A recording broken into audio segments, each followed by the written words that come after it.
Hello everybody, welcome back to the channel. We are once again back in the car, which means we have seen another film and we are giving you our fresh review. A little bit of an odd situation. We actually saw the film last Saturday, forgot to film it on Saturday, that we were planning on doing it on Monday, and then we canceled our plans for Sunday, and then we were going to do it on Wednesday, and then those plans got shifted for a different day, and then now we're here on Friday before the first film that we're going to do this weekend. So now it's a double feature weekend for a stale film.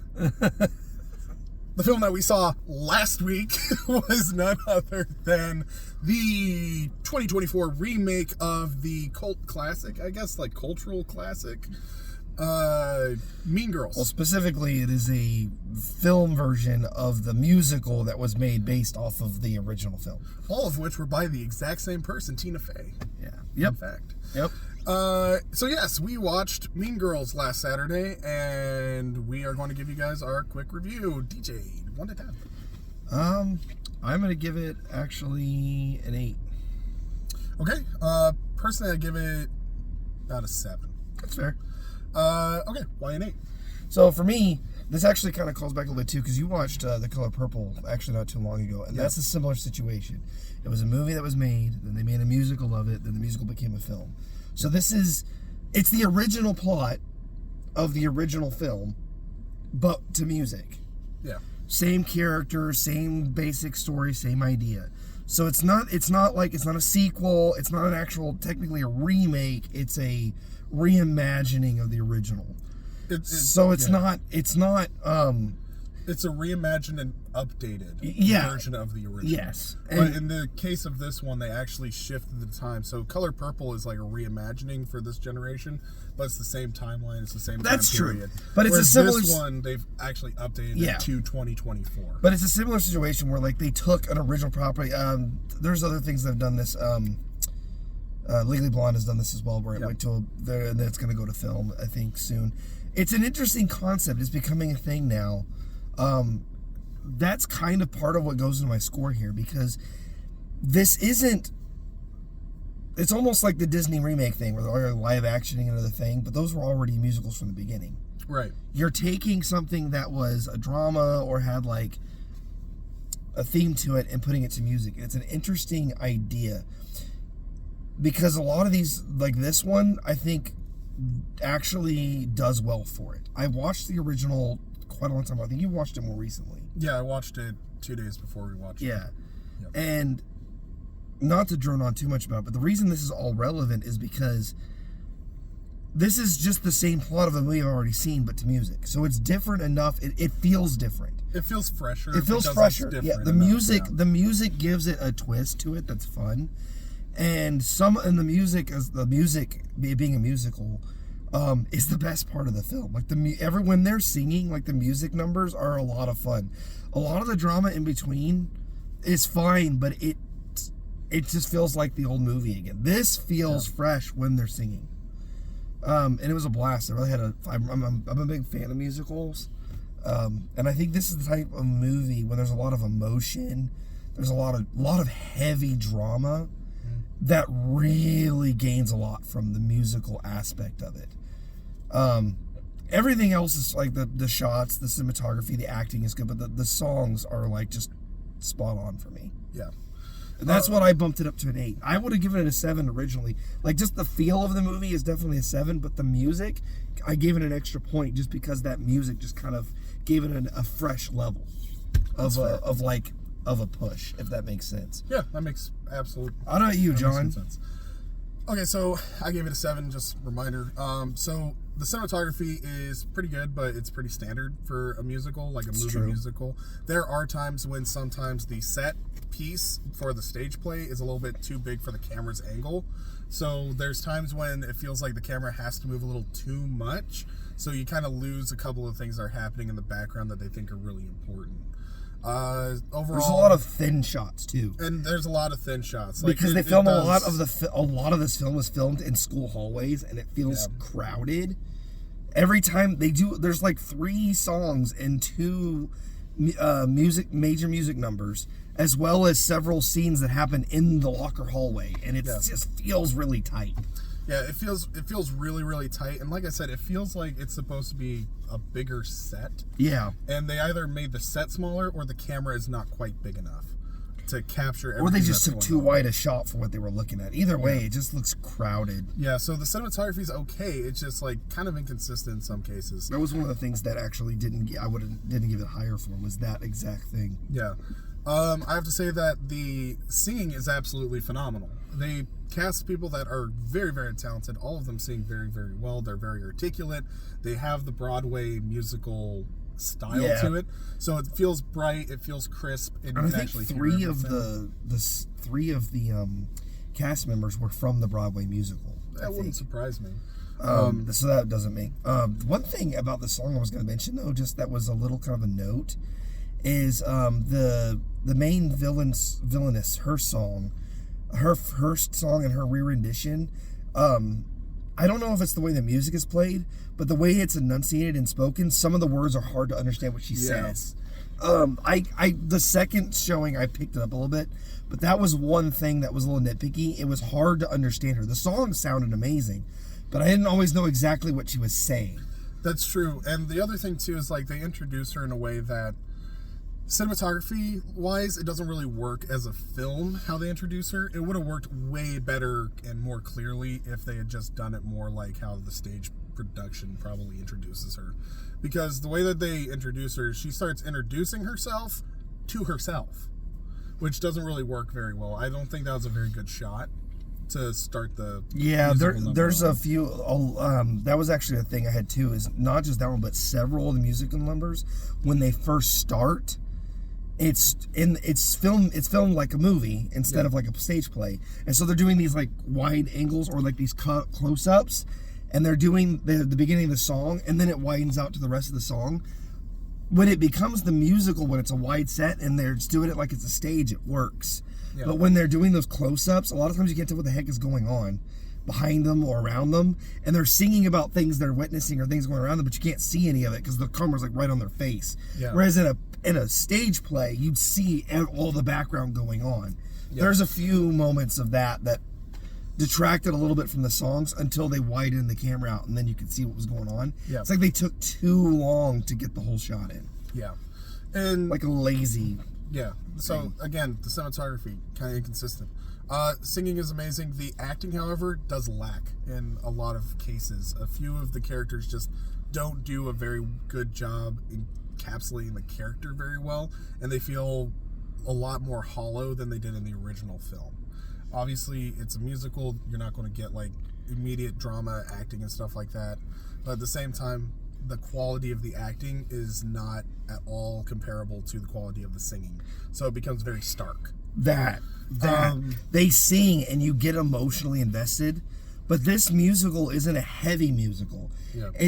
There's a lot of like talking. Half and half. Yeah, it's almost half and half. There's a lot of talking in this musical, which musicals can have, but the problem is they'll have these songs that do a really good job of conveying their message, and then they'll dialogue what they just sang about, and it's less interesting than what they just sang about.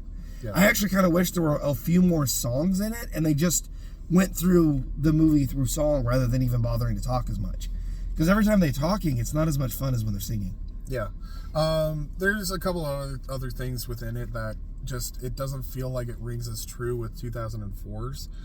Some of the messaging feels a little bit stale compared to 2024, where it doesn't really fit in that a high school environment would be the way that this 2004 story fits into. It's just kind of like a thing of the times.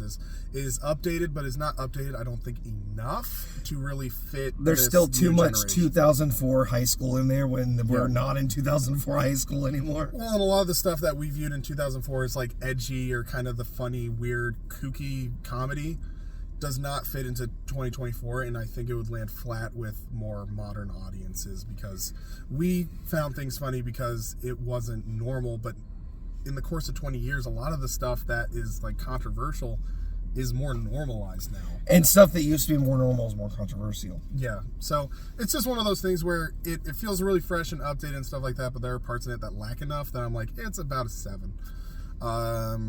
Anyway, we've gone on longer than usual, so we kind of went a little bit more in depth with this film, partly because I think everybody's kind of familiar with 2004's plot.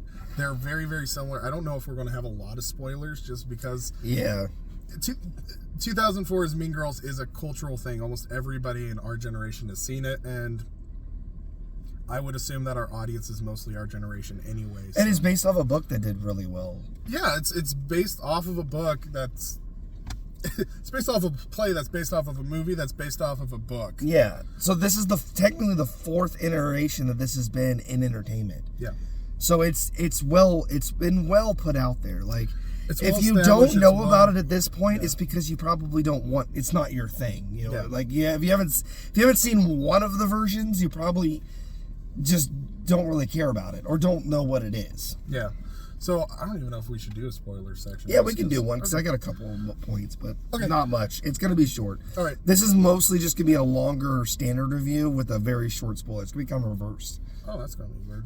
Anyway, before we get into spoilers, though, thank you guys so much for watching. If you do not want any spoilers any further, we do a review every single week where we talk about just a general overview of the film, like we just did now, and then we get into spoilers later. If you like that, like the video, let us know your thoughts in the comments below about Mean Girls 2004 or Mean Girls 2024. And also let us know how we're doing. We're always open to your guys' feedback, and we want to give you the content that you want. So the way that you do that is by interacting with us so that we can change for you. I still can't believe it's been 20 years since the last one. It's insane to me. Oh, let's do this.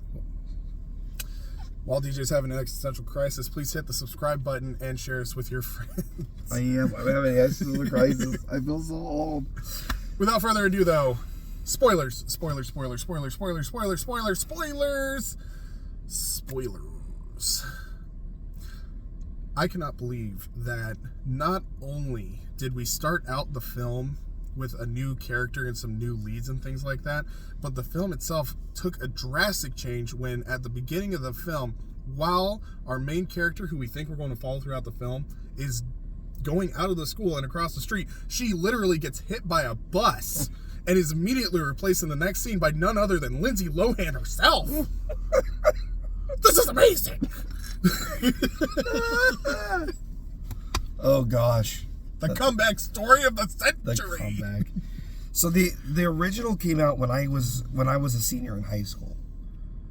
And so it was like relevant for me at the time because like this was like a lot of people were big about it because it was like the first movie we saw that came out that was like a lot of the high school movies from like the 70s up to that were like coming of age comedies. This was a true like just mean-spirited like what real it was real commentary. It was real. Other films later like John Tucker Must Die and some other ones tried to do something similar, but they were far more comedic. This one is it is a comedy a little bit, but it's mostly meant to be a like warning story. Yeah. So we all kind of felt it. This one, now that I'm well removed from high school, it still felt a lot like the original in high school, and this one doesn't. So either high school has not changed as much as I thought it had, or this is not nearly as relevant to current high schoolers as it should be. Which maybe it is. I don't know.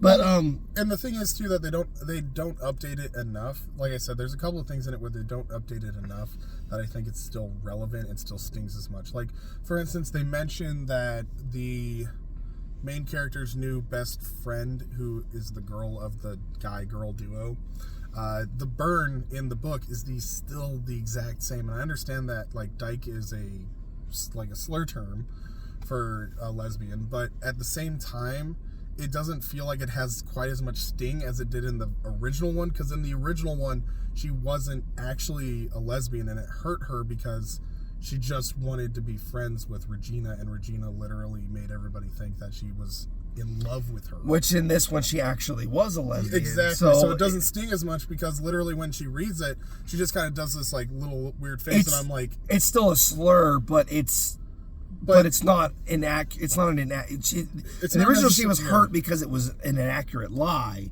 Yeah. In this one, she is a lesbian, but it's just a slur for that term. So it's like it hits a little differently. Yeah, and I feel like I hate to say this, but I feel like they should have used a harsher slur. They should have either used a harsher slur, or they should have changed up what the because a lot of lesbians use dyke as like it's R word now. Like it's kind of. It has less sting. There are a lot worse words for that now. Oh yeah, no, there's way worse things that you could call somebody, but it's just like I said. When this movie was written, that would have been like really harsh, and back in 2004. But now it's like, I don't know. It didn't feel like it had enough impact. Like, it didn't like, oh, she's just like misguided, but not a jerk. Like, no, like she was in the original. She was like a horrible, and she is to like the two friends in her group, like she was in the first one. Mm-hmm.